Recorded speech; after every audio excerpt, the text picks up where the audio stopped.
falando em esquerda e direita, hoje saiu uma pesquisa realizada pelo IPEC, que é o antigo IBOP, né? Eles mudaram de nome depois de errarem muito em algumas pesquisas, veio repaginado como IPEC e soltaram essa pesquisa aqui falando sobre como o brasileiro se autodenomina em relação a ser de esquerda ou de direita.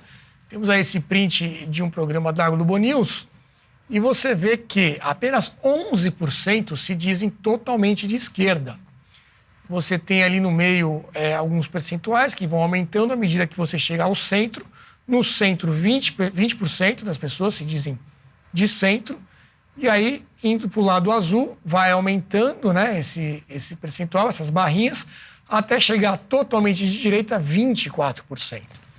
Então, isso tudo que a gente vem dizendo. Eu não sei se essas manifestações todas, até dos próprios ministros, falando do engajamento, né, de tudo isso, esse problema das redes sociais, é para brecar isso, né, para tentar ver alguma forma de conter esse crescimento, essa inversão de papéis, né, que a gente tem hoje, com a direita se colocando como antissistema e a esquerda tentando manter as coisas como estão. Jean Turco, quero ouvir você aí sobre tudo que a gente falou nas últimas intervenções aqui e principalmente sobre essa pesquisa aí, que é do IPEC. O IPEC a gente sabe que costuma errar mais para o lado esquerdista, pelo histórico. Então pode ser que esses números sejam ainda maiores em relação à preferência daqueles que se autodenominam conservadores ou de direita.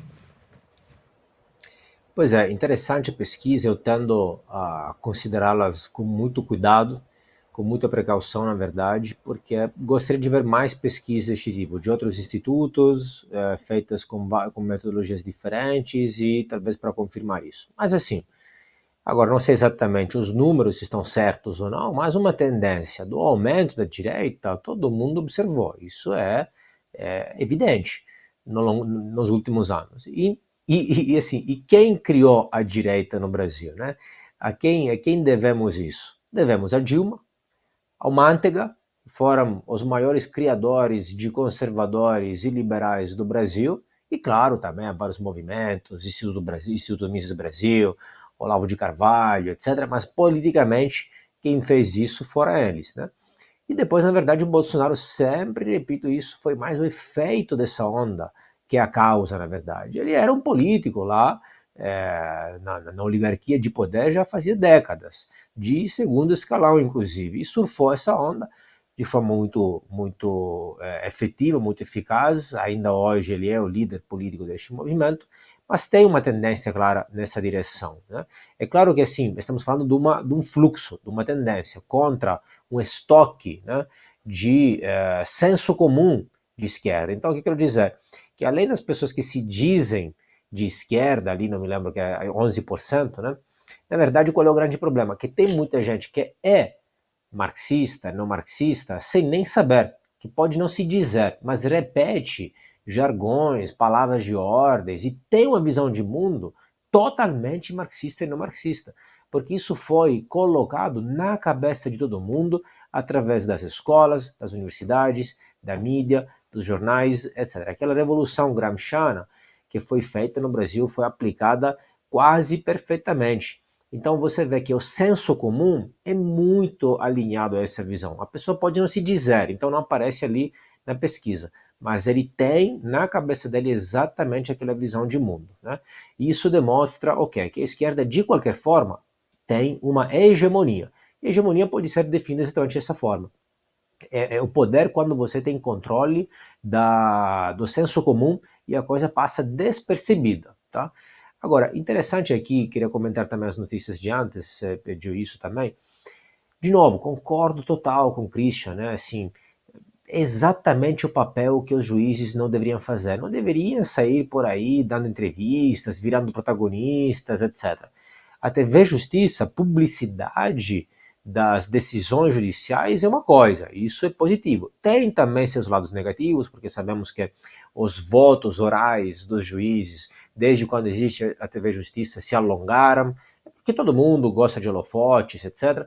Mas agora, sair do judiciário, da decisão, e sair por aí dando entrevistas, e não falando em museus, etc., indo no exterior, o único juiz que foi no fórum de Davos na Suíça para falar da economia global, etc. e tal.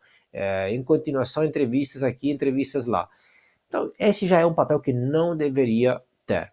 Mas a verdade é que acontece. Por que eles fazem isso?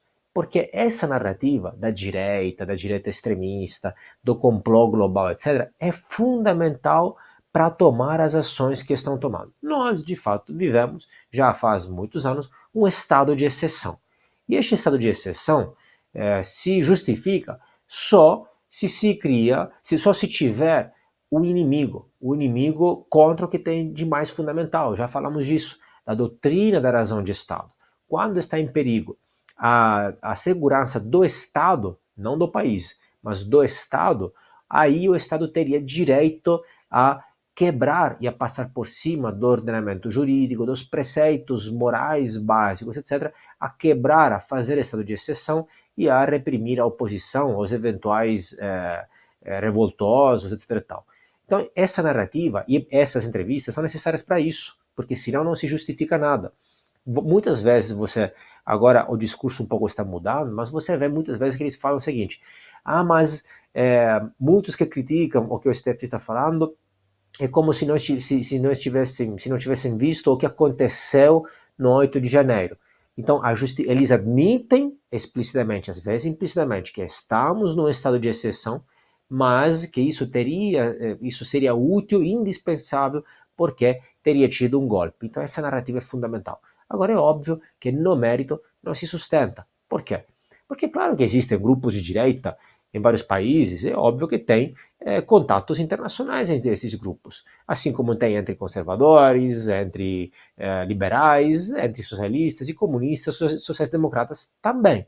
Agora, chegar a pensar que tenha um complô mundial internacional da extrema direita, qualquer coisa isso seja, enquanto, por outro lado, você tem aqui debaixo do nariz o Foro de São Paulo, aqui debaixo do nariz, explicitado pelos seus mesmos membros que admitem explicitamente que querem tomar o poder internacionalmente, que se ajudam reciprocamente, e você tem traçamento de dinheiro enviado de um país para outro, empréstimos bilionários, depois com tanto de default, não paga, etc. Então você vê o cruzamento deste tipo e cria este fantoche, este espantalho, este fantasma, obviamente é só para justificar todo este estado de exceção. A coisa não se sustenta, mas precisam exatamente por isso.